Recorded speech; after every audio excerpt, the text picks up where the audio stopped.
Hello बच्चों, तो कैसे हो आप सभी। मुझे उम्मीद है आप सभी एकदम स्वस्थ होंगे, मस्त होंगे और अपनी अपनी पढ़ाई में व्यस्त होंगे। तो आज आप लोगों के लेकर के आ चुके हैं द मोस्ट इंपॉर्टेंट चैप्टर, बहुत ही महत्वपूर्ण चैप्टर है जिसका नाम है सेल यानी कि कोशिका। आज हम लोग इसको पढ़ेंगे, बिल्कुल आसान तरीके से पढ़ने वाले हैं। वीडियो के साथ अंत तक बने रहिए, तभी आपको समझ में आएगा। वीडियो थोड़ा लंबा होगा और आप लोग एकदम कॉपी पेन लेके बैठ जाए, क्योंकि बहुत ही मज़ा आने वाला है इस वीडियो में। क्योंकि आज हम लोग इसमें डिस्कस करने वाले हैं जितने एमसीक्यू कॉम्पिटिटिव एग्जाम में पूछे जाते हैं सेल से, हम लोग सारे चीज़ आज हम लोग इसमें डिस्कस करेंगे। तो चलिए स्टार्ट करते हैं। सेल यानी कि कोशिका होती क्या है। कोशिका हमारे शरीर की संरचनात्मक एवं क्रियात्मक इकाई होती है। यह आप लोगों को डिफिनेशन बचपन से याद कराई होगी कि शरीर सेल हमारे शरीर की संरचनात्मक एवं क्रियात्मक इकाई होती है। क्या आप लोगों को कभी ये बताया कि इसमें संरचनात्मक क्या होती है और क्रियात्मक क्या होती है। तो आज आप लोगों को हम बताएंगे, बिल्कुल एकदम डीप आप लोगों को बताएंगे। तो चलिए, मान लीजिए सपोज दिन की ये एक घर हो गया, ये आपका भी घर हो सकता है, पड़ोसी का भी हो सकता है, हमारा भी हो सकता है। इसके रेपुटेशन में बनी हुई है, जो ब्लॉक ऑफ बिल्डिंग है इसके रेपुटेशन में बनी हुई है। और किसके उपयोग में, ब्रिक यानी कि ईटा के उपयोग में। तो वैसे ही आप अपनी अपनी बॉडी को देखिए कि हमारी बॉडी एक छोटी छोटी कोशिकाओं से मिलकर के बनी होती है, यानी कि ब्लॉक ऑफ बिल्डिंग। अब पहले इसमें तो ईट क्या किया, ब्लॉक ऑफ बिल्डिंग बना दिए। तो हमारे शरीर में भी थी, हो तो कुछ होना चाहिए। तो हमारे शरीर में क्या पाई जाती है, सेल, जिससे हमारी पूरी बॉडी बनी रहती है। और फंक्शनल क्या होती है, क्रियात्मक इकाई क्या होती है। क्रियात्मक इकाई होती है जो हमारे शरीर की सारे फंक्शन करवाए, क्रिया करवाए। और संरचनात्मक जो हमारे शरीर की संरचना बनी। इसमें ब्लॉक ऑफ बिल्डिंग क्या होती है, इसमें ईट हुआ था। ईट इसमें मेन इंपॉर्टेंट था, क्योंकि जो ईटा था उसने पूरा ब्लॉक ऑफ बिल्डिंग बना था। इसमें हजारों ईटा लगा हुआ है। तो ऐसे ही हमारी बॉडी को देखिए, हमारे बॉडी में बहुत सारी सेल मिलकर के हमारी बॉडी को स्ट्रक्चर यानी कि हमारी बॉडी को स्ट्रक्चर में एकदम ला दिए। मतलब आज हम खड़े हो पा रहे हैं तो इसी के वजह से। तो अब बात करने वाले हैं कि खोजकर्ता इसके कौन थे। खोजकर्ता इसके रॉबर्ट हुक थे, जो कि 1665 में किए थे। ये क्या किए थे, ये डेड सेल की खोज किए थे।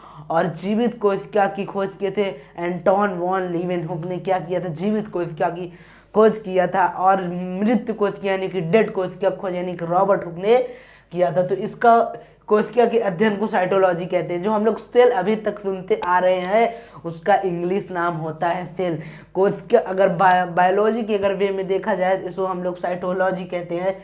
बहुत बार एग्जाम में आप लोगों की ये भी पूछा जाता है कि सेल, तो उसका इंग्लिश नाम होता है, हम लोग उसको इंग्लिश में सेल बुलाते हैं। अगर बायोलॉजी के वे में यानी कि बुलाया जाए तो उसे हम लोग साइटोलॉजी कहते हैं। तो ये तो हमने जान लिया कि खोज करता है इसके रॉबर्ट हुक थे। पर इसका उपयोग कैसे किए थे, उन्होंने सेल की खोज करते समय क्या क्या प्रोसेस किया था कि उन्होंने सेल की खोज की थी। बहुत बार एग्जाम में ये भी पूछ लेता है।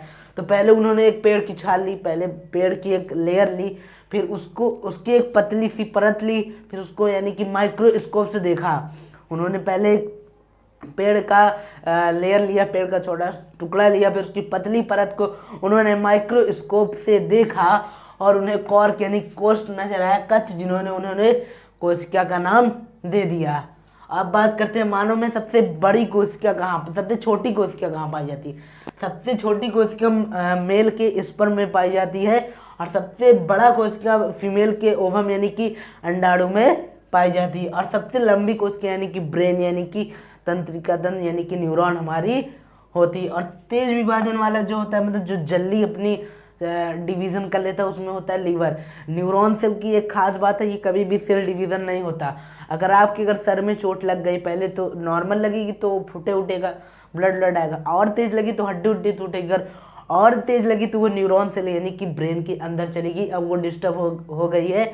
और इसमें क्या होता है कि न्यूरॉन सेल में सेल डिवीज़न नहीं होता। अगर सर में चोट लग जाती है तो अक्सर आदमी पागल हो जाता है, क्योंकि उसका सेल जो न्यूरॉन सेल जो होता है वो डिस्टर्ब हो गया होता है। और तेज विभाजन यानी कि लीवर में होती है। ये अगर लीवर अगर कट भी जाता है तो अपने आप ये मतलब कि विभाजन कर लेता है।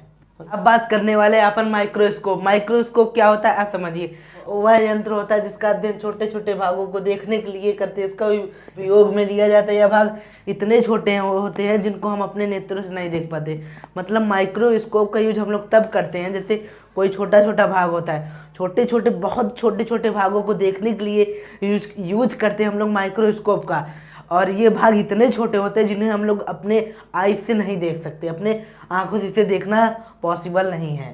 तो चलिए, अब क्या आप लोगों के मन में कभी एक क्वेश्चन आया कि 1665 में ही सेल की खोज क्यों हुई, 1665 से पहले क्यों नहीं होते? तो इसका रीजन समझिए कि रॉबर्ट हुक ने 1665 में माइक्रोस्कोप की खोज की। रॉबर्ट हुक जो थे वो 1665 में पहले माइक्रोस्कोप की खोज की, फिर स्वयं के द्वारा बनाए गए माइक्रोस्कोप से ही उन्होंने सेल की डिस्कवरी की, यानी कि खोज क्या की। रॉबर्ट हुक जो भाई साहब थे बहुत चालाक आदमी थे। पहले खुद का माइक्रोस्कोप पहले बनाया 1665 में, फिर उसी माइक्रोस्कोप से इन्होंने सेल की डिस्कवरी की, यानी कि कोशिका की। अब बात करेंगे कोशिका संरचना पे। कोशिका संरचना क्या होती है अब समझिए। यह सभी संरचनाएं एक जैसी दिखाई देती हैं और छोटी छोटी संरचनाएं मिलकर एक बहुत बड़ी संरचना का निर्माण करती है। पहले ये सेल जो होती है, पहले ये एक जैसी जो संरचना ये बहुत छोटी छोटी दिखाई देती है, फिर ये मिल करके एक बहुत बड़ी संरचना मिल करके बनाती है, जिसे हम लोग शलाकंद भी कहते हैं। अब अपन बात करेंगे कोशिका की संख्या पर।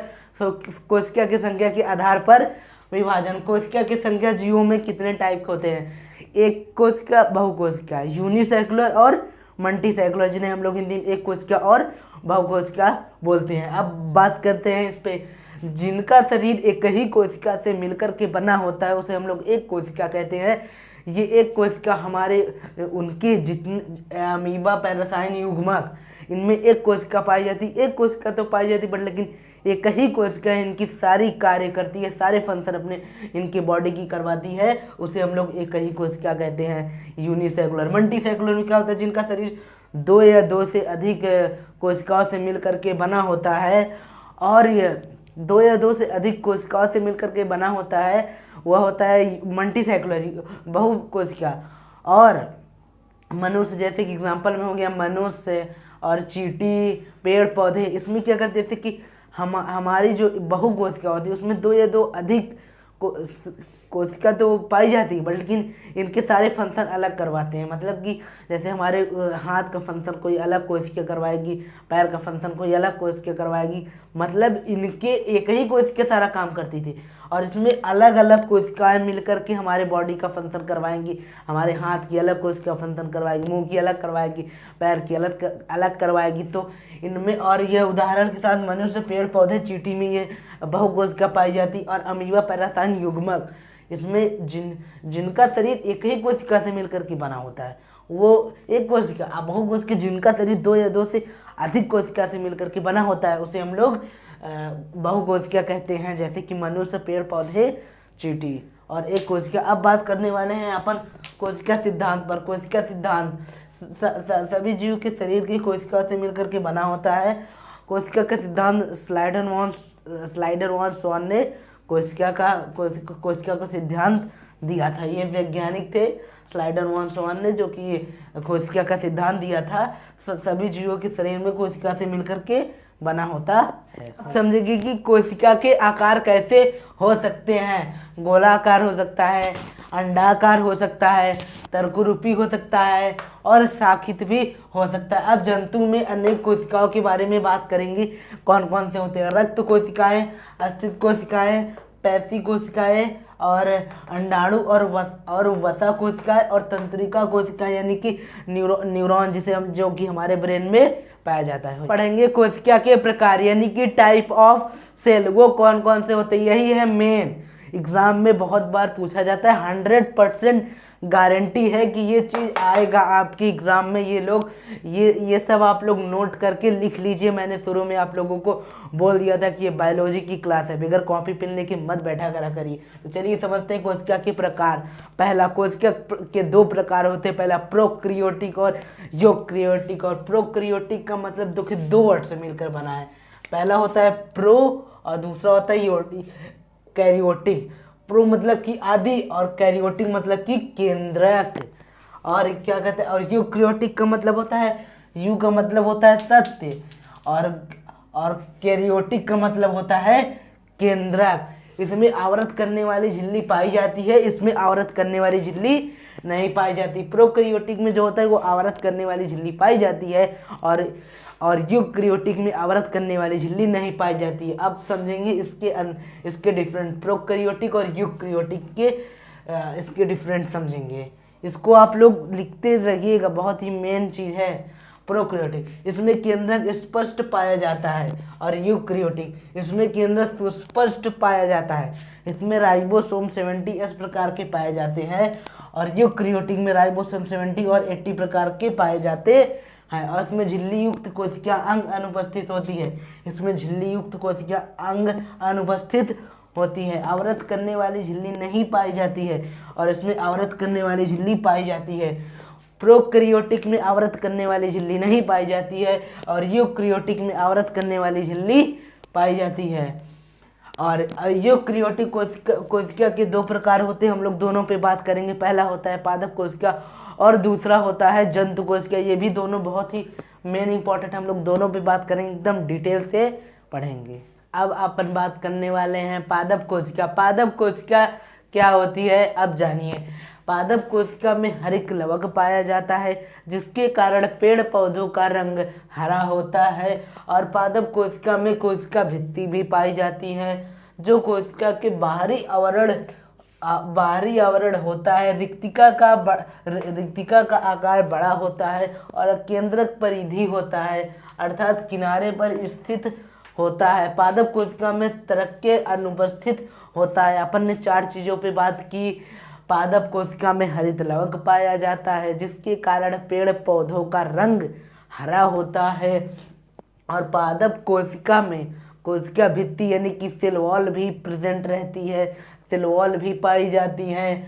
और यह कोशिका बाहरी आवरण, यह जो कोशिका होती है वो बाहरी आवरण रिक्तिका का आकार बड़ा होता है और केंद्रक परिधि भी होता है अर्थात यह किनारे पर स्थित रहता है। मतलब कि पादप कोशिका में केंद्रक परिधि भी होता है और यह अर्थात किनारे पर स्थित रहती है। और यह कोशिका में तरक्काय अनुपस्थित होता है। अगर आप लोगों को जो ना समझ में आए आप लोग कमेंट करिए, हम बताएंगे आप लोगों को। अगर आप लोगों को अगर इसका नोट्स चाहिए तो हम डिस्क्रिप्शन में आप लोग कमेंट करिए, इसका नोट्स हम लोग आपको डिस्क्रिप्शन में दे देंगे पूरा नोट्स। आप समझिए कि पादप कोशिका जंतु कोशिका क्या होती है। जंतु कोशिका को हम लोग जिस तरीके हम लोग इसके पिछले वाले हम लोग समझते हैं बिल्कुल आसान भाषा में, ऐसे इसको भी समझेंगे कि जंतु कोशिका क्या होती है। जंतु कोशिका में हरित लवक नहीं पाया जाता है जबकि पादप कोशिका में हरित लवक पाया जाता था। उसके अपेक्षा में जंतु कोशिका में हरित लवक नहीं पाया जाता है। और जंतु कोशिका में कोशिका भित्ति का अभाव होता है। जंतु कोशिका में कोशिका भित्ति का अभाव होता है और जंतु कोशिका में रिक्तिका का आकार छोटा होता है। क्या होता है? जंतु कोशिका में रिक्तिका का आकार छोटा होता है और जंतु कोशिका में केंद्र में होता है। जंतु कोशिका में केंद्रक केंद्र में होता है। जंतु कोशिका में तरक्कियाँ उपस्थित होती है। जंतु कोशिका में तरक्कियाँ उपस्थित होती है। हमने 4 चीज़ों को जाना है। जंतु कोशिका में हरित लवक नहीं पाया जाता था जबकि पादप कोशिका में पाया जाता था। और जंतु कोशिका में कोशिका भित्ति का अभाव होता है और जंतु कोशिका में रिक्तिका का आकार छोटा होता है और जंतु कोशिका में केंद्रक केंद्र में होता है और जंतु कोशिका में तरक्क्याम और उपस्थित होता है। अब एक बार हम लोग पुरानी चीज़ों को रिकॉल कर लेंगे। सेल की खोज रॉबर्ट हुक ने की थी, डेड सेल की खोज, और जीवित कोशिका की खोज किए थे जीवित कोशिका खोज की लीवन हुक ने, और कोशिका का सिद्धांत दिए थे स्लाइडर ऑन स्वान ने दिए थे। तो एक बार पुरानी और उसका प्रयोग कैसे किए थे, रॉबर्ट हुक ने पेड़ की एक छाल ली थी, पेड़ की एक परत ली थी, फिर उन्होंने उसको माइक्रोस्कोप से देखा, उनमें उनके एक कोष्ठ नजर आया, कक्ष, जिन्हें उन्होंने कोशिका का नाम दे दिया गया। तो ये टॉपिक यहीं पर ख़त्म करते हैं। ये पार्ट 1 है। अब इसका पार्ट 2 में हमने और भी आगे चीज़ों को जानेंगे। जो चीज़ ना समझ में आया है वो आप लोग उसको कमेंट करिए, हम फिर से बताने का प्रयास करेंगे।